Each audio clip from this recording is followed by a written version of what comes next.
ya lo, yo no te pesco tu lío, ya lo.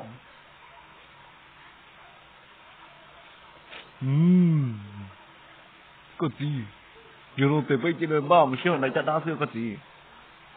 Yo no pesco tu lío, cái gì thon chạy kinh nữa. Tôi bắt cái một cái. Nó đâu ít chụp cái gì số đâu. Dùng chiếc tay to, dùng chiếc tay to. Nhỏ dùng. Nhìn thấy đâu cũng chỉ có lỗ tí là sao to là. Có số to sao là chỉ to. Nếu số to là quá. Cũng là chỉ to số. Chỉ to số to. Cũng có tới để đuôi ra yuan nói rồi thì có tí tao mà cho sát nó có kia nè chỉ tao lâu bữa chỉ bữa lúc xong nó chỉ tao xí kia rồi cũng sợ không có bao nhiêu đâu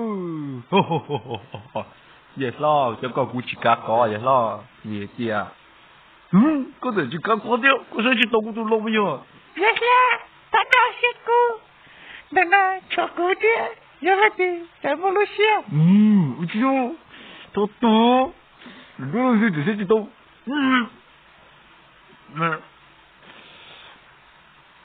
Toto này nó sẽ đâu lại thôi đi chỉ thôi đâu đi cả. Để nó đi ra ý đề, và nhà tao đầu tiên là xong ý đề và chết bỏ hay. Lấy gì là đi chỉ sáng khai nhé, ai cho nên chuyện khá là chán đó chứ. Để nó để anh ta bắt đầu kinh nhé như thế, sao nói đi. Ra rồi mà, ở đây nó lại cho ra cái kinh nó tao nói gì? Nhưng rất có tu, ở đây là tu cô. Nhưng lo muốn nên chịu cái sự.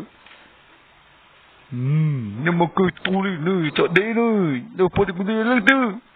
Cái bố, tôi bắt cái gì được đấy á. Đâu có chơi sửa đâu. Nó cho ai không? Cô ta nói vậy tên nó có giống chứ không? Nhà tôi chứ không? Mình nhớ bà của em gái để đốt đám ấy cho tôi sai nữa. Em lao tới lời ạ. Thật bà phòng tòa mà tôi cho công mình đồng bì. Nhà mong đồ nè, em sao? Chứ chứ còn nước con là đua. Tôi đừng có dù cổ luôn đi theo cái xe đó. Thế này con đó.